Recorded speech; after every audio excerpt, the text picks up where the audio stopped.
Inventory management is essentially helping all product-based businesses have the right product at the right time in the right amount. And obviously that sounds typical, right? Yes, I want to have the right amount of product to serve my customers. But really what it is really making sure that you're understanding all the inputs of the demand, right? We have to understand what we're going to sell to the customers in order to know what to buy from our suppliers.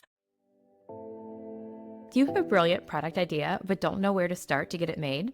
Or are you looking to level up your product but afraid to take it overseas? If so, you're in the right place. Hi, I'm Jackie.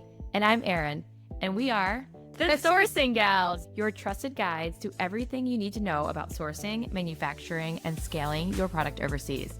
Whether you are just starting out or you've been making your own product for a while, we are here to help women source products overseas without the overwhelm.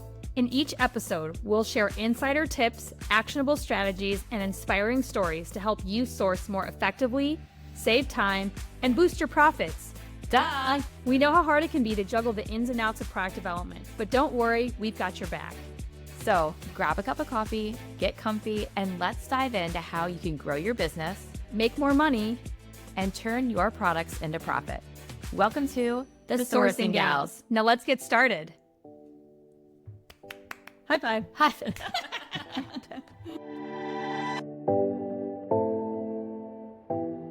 If you're building a product-based business and finding yourself second-guessing decisions or wishing you had someone to gut check, we want you to know you don't have to do this alone. On January 1st, we're opening the Sourcing Gals Founders Circle, our private community for product-based founders. Inside, you'll get monthly Q&A calls with us, access to our templates, scripts, and tools, and most importantly, a community of founders building right alongside you. It's only $27 a month, or for a limited time, $247 for the year. That's 3 months free. You can find all the details in the show notes. Hope to see you there.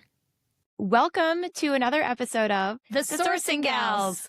We have an interview today that is going to bring so much value to you guys. Like, you're going to be wowed. Wowed. So much value, so much knowledge, industry knowledge that we were able to share. And at the end of it, she has something really special as well. Really special. So let's tell you guys about Mary.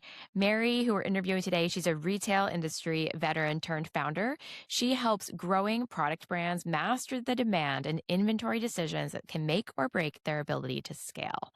She spent over 10 years inside global retailers like Target, Tiffany Co, and Victoria's Secret, and then moved into high growth startups, giving her a rare view of what actually works when operations meet reality. Now, through her own company, Boon, Mary partners with founder-led and early-stage brands to make strategic inventory planning less overwhelming and more actionable. Her approach is straightforward: turn data into direction. She helps founders build clearer plans, protect their cash flow, and grow with intention instead of with guesswork. All right, welcome to the Sourcing Gals, Mary. Hi, Mary. It's so great to have you here today. Hey, thanks for having me on today. And to be transparent, everybody, Mary was supposed to be here IRL in real life, but we're still trying to figure out this whole tech thing of having multiple people in the podcast. We've done it once, and it was pretty painful on the editing side. And so Mary is actually a local Columbus native to Erin and myself. We are friends outside of this. Actually, Mary's team helps manage my inventory, so we'll talk a little bit about that. But we're still happy to see you on the Zoom. I'm just sorry it's not here in person with us. That's okay. Just showing we're flexible and rolling with whatever comes each day. And if anybody out there knows how to manage 3 people in one podcast studio, please DM us. Yes, of course, because everything I read online is like, just don't do it. So we're going to talk today about something that, to be honest, probably doesn't get talked about nearly enough for the importance that it carries for any product-based business, and that is inventory management. So Mary, kick it off. What is inventory management, and why should people be thinking about this even before they launch? Yes. Well, again, thanks for having me on and thanks for covering this really fun topic of which I get to live in day to day. Inventory management is essentially helping all product-based businesses have the right product at the right time in the right amount. And obviously that sounds typical, right? Yes, I want to have the right amount of product to serve my customers. But really what it is really making sure that you're understanding all the inputs of the demand, right? We have to understand what we're going to sell to the customers in order to know what to buy from our suppliers. Myself, I've lived in this world for almost 20 years, both in like large enterprise as well as now within Boon for the last 8+ years. Okay, so tell us for startup founders, what is one of the biggest mistakes you see being made as someone's like, I'm going to launch a product-based business? Like, Yes. what are they not thinking of when it comes to the inventory planning side of things? This is a great question. And I have two answers that kind of go together in combination. One is just buying MOQ, and the second is buying every SKU the same, right? So neither of those things should be your strategy. You really need to think about an inventory assortment strategy and not just, I'm going to buy all my SKUs to the one MOQ that I'm told. You guys are the sourcing experts. I'm the inventory experts. So from an MOQ standpoint, my thing is always like, that's a vendor constraint, right? It's not your constraint as your inventory strategy. So let's think about like what we can do from a strategic perspective of the MOQ and even bring in things like lead time, right? So how long is your lead time and how long do you expect one MOQ to last? Maybe certain SKUs I'm going to buy a tiny bit above an MOQ because it's going to get me to a length of time for my next reorder that's a little more favorable to me. So don't buy everything to MOQ.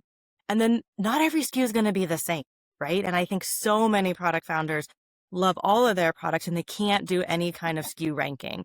And as an inventory person, all that's going to do is end up with lumpy inventory. And lumpy inventory means we're not doing the right product in the right amount in the right time. And we have too much of some and too little of others. I recall being with companies where we had to rank our assortment.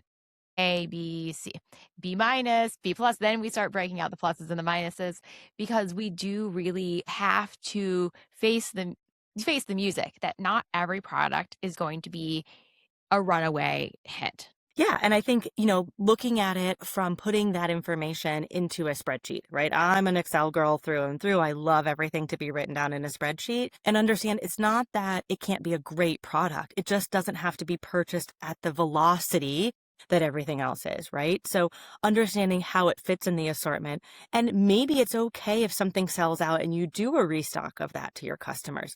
Not everything, your whole assortment shouldn't sell out, but how do you really understand the place that each one has and how, again, that goes to an inventory strategy that isn't just buy MOQ of everything. That's such a good point because have you guys ever gotten served like an ad on Instagram and then you go to that site and everything's sold out and you're like, why are you running these ads? Everything's gone. It puts a bad taste in that customer's mouth and then your ability to, retarget or resell goes down.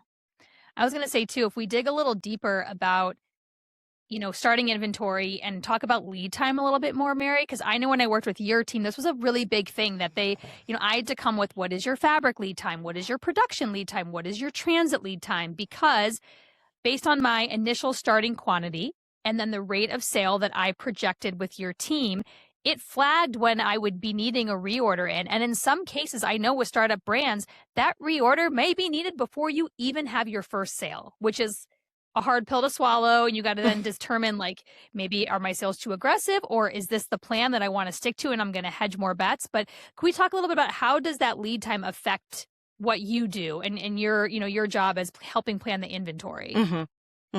Absolutely. I think, it's a critical piece to getting that formula right and having it at the right time, right? So when we talk about obviously right amount, right product, right time, we want it to be as just in time as possible, but we don't want to risk those out of stocks. So I think really being realistic about the lead time too.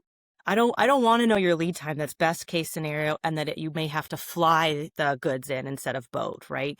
And that's something we can discuss as you talk about an inventory strategy. But like, what's a realistic lead time, and then a realistic demand forecast, as you said.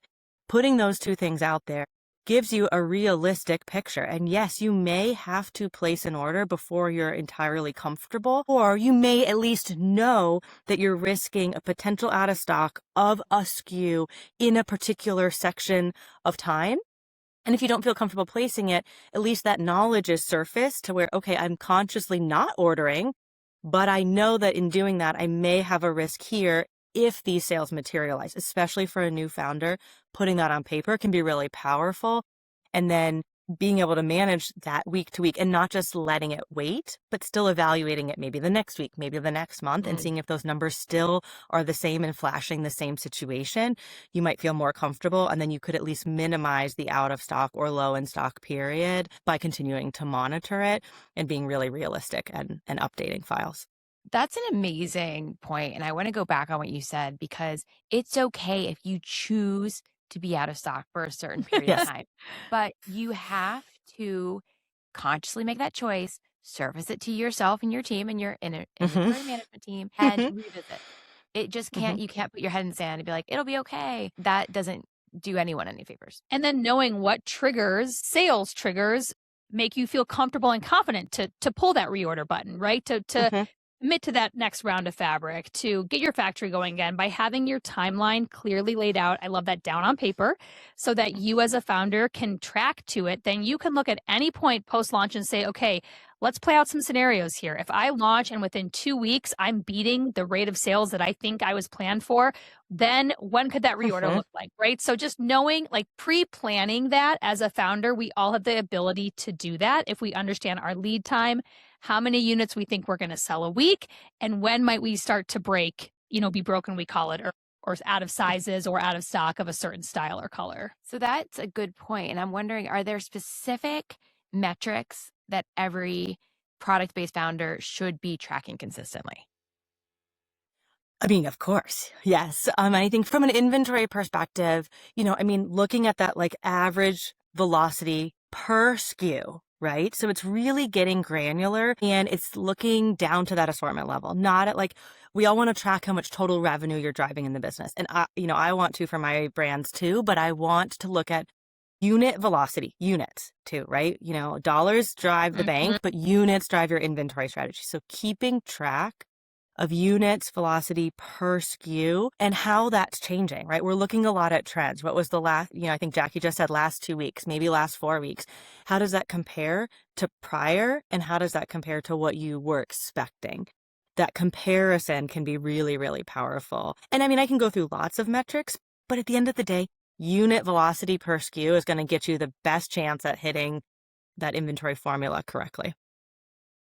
Okay, let's talk about that. I know in the retail world, it's called demand planning, right? That's what Mm-hmm. you would call like your forecast of how many units you think you're going to Mm-hmm. sell through. So, as we talk about founders that are thinking maybe again pre launch or even in it, as they start to plan, yes, you can look at your existing sales and say, oh, I sold about 5 units last week. I think I'm going to continue at that rate. But there's other things that come into play, right, within demand Mm-hmm. forecasting and planning. What are some of those other things that founders should be thinking of, events, exposure Mm-hmm. that can affect your rate of sale that they could kind of play through on their own? Yes, absolutely. And I will caveat this with, we are not fortune tellers at Boon. Nobody who is a demand Darn forecaster it, should tell you that they Mary, know come on. right. I cannot predict it. But what we can do, exactly what you're saying, is grab the right inputs and the right influences on the demand and track those and see how close we can get to each of those that ultimately results in a more favorable forecast. The different options can be, of course, your marketing efforts, right? So we've talked about what is your marketing team maybe putting out on an Instagram ad, making sure that that's put into your demand forecast. Which products, right? Not across the board. Which product is going to be featured and for what time frame? Is it just going to be for the month of April? Is it going to be for the whole summer? Also, anything from just a general seasonality curve, right? So depending on the product that you're selling, it's not going to sell consistently week to week, month to month, depending on the other, whether it's weather climates, whether it's weather, or it could just be influences of holiday shopping, but really understanding that seasonality, as well as outside changes to what I would say like top of funnel, right? So are you looking at bringing in more customers? And that can be through an influencer, right? So big hits on influencers, big hits on website changes, putting your Google ads, any of that marketing ad spend can directly result in demand increases. What if your sourcing agent lived in your browser? Meet Axio, Alibaba's AI-powered sourcing engine that understands what you need, matches you with pre-vetted suppliers, analyzes trends, and even helps with compliance. Want to test for a special certification or create custom specs? Axio handles that as well. As the sourcing gals, we've used it to cut sourcing time from weeks to minutes. And with our code, TheSourcingGals, you get 10% off your monthly subscription. If you're launching or scaling a product-based business, this tool changes the game. Try Axio with our code today. Link is in the show notes. What I love about what you just said is that I'll use an example from a past company where our marketing team was seeding out a product to celebrities. And on the product side, we didn't know which product was being seeded. And we got a hit on Julia Roberts and then didn't have the inventory. Oh no. And how easy it would have been to have that conversation, but also that's an interesting connection that people outside looking in or people who aren't raised in the retail industry may not understand, that connection between like back of house, inventory, kind of like operations and marketing, and how tied together those things are. Yeah, I love with your team, one of my favorite times is like sitting and going through the plans, and it is hard to plan when an influencer is going to organically post about your business, right? But I can at least get a check that, maybe we have it every 6 weeks, something kind of pops, whatever that looks like, right? But then also for me, it's planning events. Like we go and attend pop-ups and events. And so the more I've done them, the more I have a better gauge of roughly how many units, again, we can sell at a specific event. Then on top of that, something we haven't really talked a lot about, but promotions. We all know in the retail landscape how we run promotions, whether it's, again, you mentioned a holiday weekend, whether it's, a special occasion, or you're needing to pulse something because you want to move some inventory or you want to, increase that sales velocity. So all those things I now work with your team on, and we've actually, set out like a 3-month roadmap of when our promotions are planned out, what events we might be attending. And then we throw in the like, wouldn't it be nice if an influencer posted this month? And if so, here's what would happen to our unit velocity.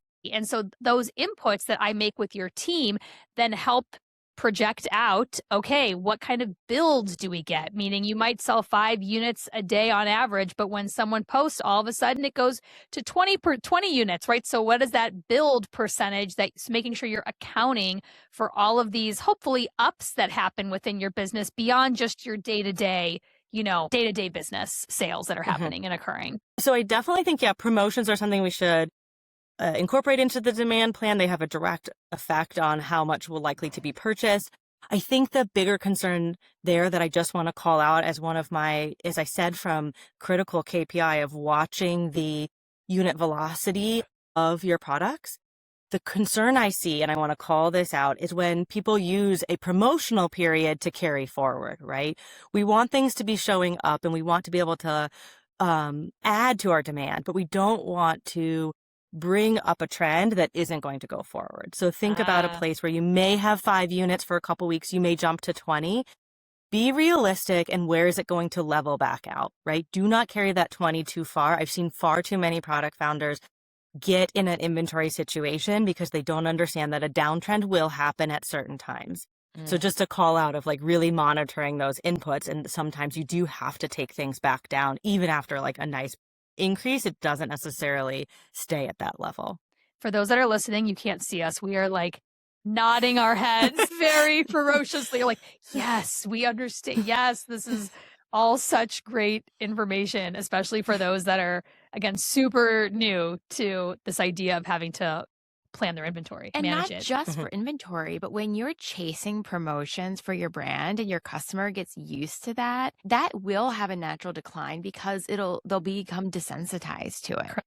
And so that's just like a little bit of consumer psychology, but you don't want to always be running on promotions because you will see that blip in the beginning, but then it'll become an expectation that will really deteriorate your margin. Yeah, and I think in regards to inventory planning, just like I said, I sit with Mary's team to plan the increases in the business. If it comes to a place where I'm running out of inventory or in certain styles, then there's also the ability to pull out of those, right? Just because you set a promotion a month ago doesn't mean you have to actually execute it, right? And you don't have to necessarily seed that next influencer if you're still waiting to get back in stock and you'd rather be in full inventory position when you have that big moment, right? So all those things that we're talking about, those plans, know that those can all, especially for an e-commerce business, like you can turn that trigger off within a minute, and change your mind the very last second, which I'm sure you get to deal with all that fun with a lot of your clients that you work with. But just know that those are levers to pull either way. When you want to juice, when you want to turn that spigot a little tighter, right? You need to protect margin. Let's pull the promotions down. So all of those things are flexible. And especially as a founder, you get to manage that yourself. So I think that's empowering as well. Promotions are something that you have like tighter grip on in terms of control.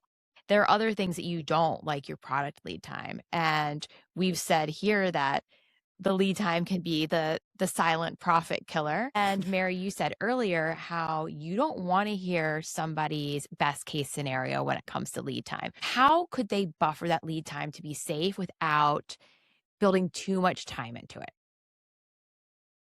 Yeah, I think as an inventory person, the interesting thing there is I wouldn't use lead time buffer. I would use like safety stock or weeks of supply buffer, right? So I want to know your true lead time. And what that means is, right, the time from the time I place an order to the time it's going to be available to sell. But as a true inventory person, I don't want to get down to unit 0. There is some level of buffer in there, right? Whether that's we're going to always hold 2 weeks of supply. And what that means is we're going to try to have our order hit our warehouse, whether that's your garage or a real warehouse, when that inventory level is at 2 weeks of supply. That is your buffer, right? So that's a lever that we play with a ton. And we play with differently by SKU. So not every type of your assortment has to have that same buffer. Certain items that you want never out of stock, you might have that hit at 4 weeks of supply. That gives you a whole month buffer to whether there's delays in the lead time, whether your sales have picked up, that you can have that. Others, again, we've talked about maybe being okay being out of stock. Potentially you can lower to 1 or 2 weeks of supply, depending on how tight you are. I'm an advocate of really realistic lead times and adjusting kind of that safety stock weeks of supply trigger. That's a learning for me. I didn't realize that when we were talking about buffers and lead time that you were talking about actual stock buffers. That's go put that in my journal tonight. Learn something new today. Well, I mean, I'm always thinking stock and inventory and how many units are sitting there. So that's just me. Yeah, we're always thinking time. I know. And something else interesting to know as we're talking a lot about units, but for those of us that run size-based businesses, there's a whole nother layer of complexity, as Mary knows, with my business, that we have sizes, we have multiple styles. And so we're trying to manage a very early business, meaning, my sales are, not as robust as some of those 7-figure businesses out there. So we're trying to take the data that we have and then use it to project out what's going to happen when I drop 4 new silhouettes that we know nothing about, right? And how does that size curve adjust? So just the other day, I was actually talking with one of Mary's team members about this. I said, it's been interesting. Our tank size selling is skewing a little bit more to the left, which means it's running on the smaller side versus our typical size curve that skews more to the right. And I said there might be something about women's sizes and showing their arms, because none of my pajamas have bare arms until this product dropped, right? So there's learnings that we're finding, even within style selling, that now we're having to make some adjustments as we're getting more data in regards to, I might not be purchasing every single one of my tops on the exact same size curve as I was prior, because again, new information surfaced. I've dug in, I saw the data, I analyzed my size selling and realized, this is a little different. So I think also for those that are in size intensive businesses, a reorder for me is never a flat size curve reorder. There are times when I'm reordering 0 size smalls and 30 size mediums, because what I thought I was going to sell by size the customer has told me differently, right? The customer has said, nope, I'm actually more a size medium, large XL customer. So I overbought my size smalls and I actually don't need to reorder my size smalls. So when you think about your factories also in going back and placing reorders from a manufacturing standpoint, know that you can make those adjustments. Just because you bought a certain units by size or a size curve does not mean you have to stick to it on your reorder. If anything, the more data you have, it shouldn't be the same. There's a good chance It's going to be different, and it's going to be evolving as your customer evolves. Yeah. I think you made 2 really good points there that I'd like to reiterate from true inventory side. One is that you brought up, right, your gut. And that is something that, like, inventory people, I can't do this in a vacuum, and I need the support of the founders, information, their thinking, your logic about what's happening with your customers. Because you could have said to us, and I actually remember helping my team with this analysis, the size selling seems off. And we get this from founders sometimes, like, okay, the size selling seems off. Tell me more, right? Give more information to the person looking at your inventory, or think about it fully. Oh, the arms. Okay, you're thinking it's maybe an arm situation. That helps us understand the story that the data is telling us and not just operate in a vacuum, right? So The work we do in inventory, very mathematical, very data focused, but the more qualitative that we can get in, the stronger results you're going to have back. And the second thing you talked about was, kind of this idea to look at it again. I like to say inventory strategy, inventory management is like going to the gym. That first time's really hard and you're like, I don't like doing this. But you have to keep going, and it's not a set and forget. So you got to check it again. You got to check it again. You've got to adapt to like what the data's telling you in the newest way, whether that's by size, by color, by style, by price point, just really kind of keeping it as a routine and not just a one-time effort.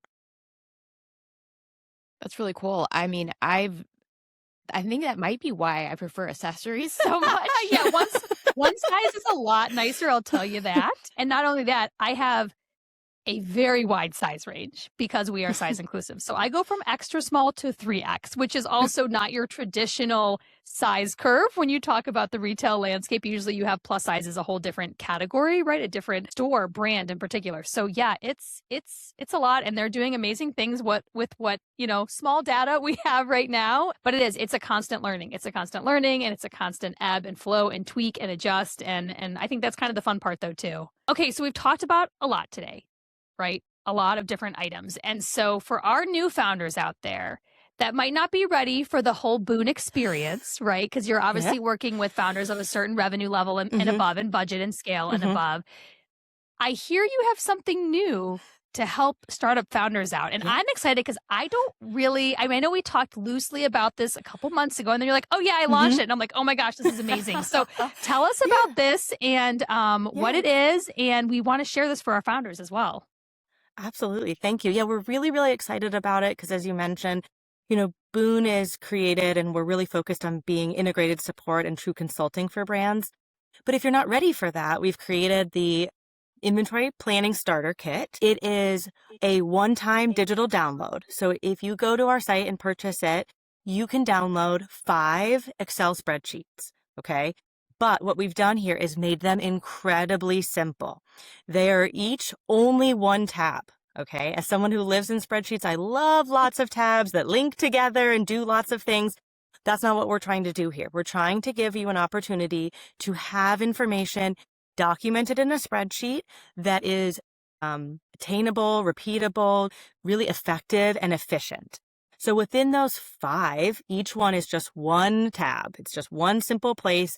There are detailed instructions to walk you through where to put your information, and they're going to help you get information aggregated together, rallied together so you can make some of these inventory decisions we've been talking about with those numbers in front of you. So what is it you're going to get? You're going to get an initial buy tool, right? That's a place to go ahead and put those initial orders that we've talked about where you're maybe not buying everything to MOQ, you're not buying everything the same level, and it's rolling up those costs, right? Because you've got to know how much you're going to spend in that initial buy. You're also going to get a purchase order log, right? A basic place to write down what purchase orders have you placed, which SKUs, which quantities, what time is it coming in. We really want you guys to be able, the founders, to have a singular place to hold that and not be looking at a ton of PDFs across all their vendor orders. The third one is an inventory dash. This is a place that's going to give you just a quick snapshot. Once the inventory's arrived, you're going to know how much do I have on hand and when do I expect it to run out.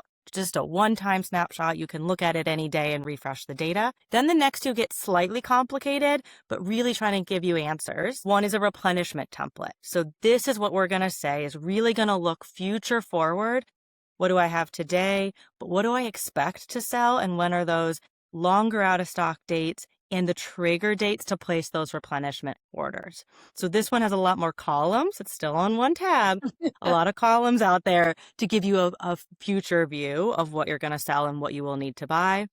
And the final template is an open to buy cash flow.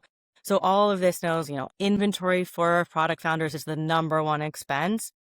We're not CFOs or finance teams, but we wanted to give a very basic place to drop in enough to show, okay, I've got to plan my inventory purchases and how's that going to affect my total cash flow. So 5 simple templates, easy to download, Excel or Google Sheets. That sounds so valuable. I know. I know I'm working with your team, but I think I still need that. I'm pretty sure that I don't have all those tools being utilized right now for sure. That is amazing, Mary. I just know that I've spent time trying to build these things on my own and it's not gone well. Yeah. That's because we didn't have, but now we got Boon.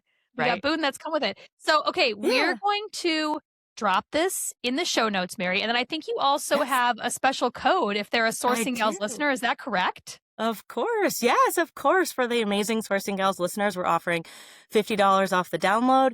You can go ahead. I'm sure you'll put the code in the show notes too. I believe it's Sourcing Gals, all uppercase. Yes. Yeah. Amazing. And then what does the program run typically? And then obviously they're getting a 50 off. What is the price for it if they were to just go hop on the website right now? I believe the normal price is only $179. So we're trying to keep it very approachable. Yeah. Oh my gosh, you guys, it's like free. So please, if you have a product-based business, I don't care what stage you're at, pre, in it, scaling, like these are, I mean, tools built by, Mary, similar to us, has spent decades in corporate retail industry, managing inventory and building billion-dollar brands inventory. So I promise you these tools are going to be beautifully done and super helpful for your business. I'm wowed by the value for the price there. And I'm thankful that we get to offer the Sourcing Gals community a discount. I think this is going to be so valuable for them. Yeah. Amazing. Amazing, Mary. Well, I just have to thank you, first of all, for all the wonderful things you're doing for my business. I think I'd be fully out of stock by now if I didn't have your team helping me manage the chaos of a multi-size, multi-skewed apparel startup. So I want to thank you for that. And your team has been amazing to work with. But secondly, thank you for your time here today. I mean, I think we all learned a lot of things. I'm sure our listeners are like dying to go dig more. Mary, for those who have loved what they've heard here today and want to connect with you or your team, or even just learn more about your services and read about it, where can they find you? Yes, that'd be wonderful. We would love to have you check us out on our website at boon-llc.com, or you can find Boon LLC on LinkedIn, or go ahead and find me, Mary Wiegand, on LinkedIn as well. Amazing. Hey, I think that everyone's going to have a whole lot to think about on the rest of their drive or wherever they're listening. You guys got some homework to do. Let me tell you that. You founders got some homework to do. You got to go download, you got to purchase, use our code, download, and then get at it. Get that inventory in good shape. And I would imagine as soon as that inventory is in good shape, as soon as you have a snapshot of it, as soon as you're looking at that dashboard, you will see opportunities to save much more than what the course probably costs. Yes, for sure. Well, thanks again, Mary. Have a wonderful day. And until next time, listeners, it's us signing off on The Sourcing Gals.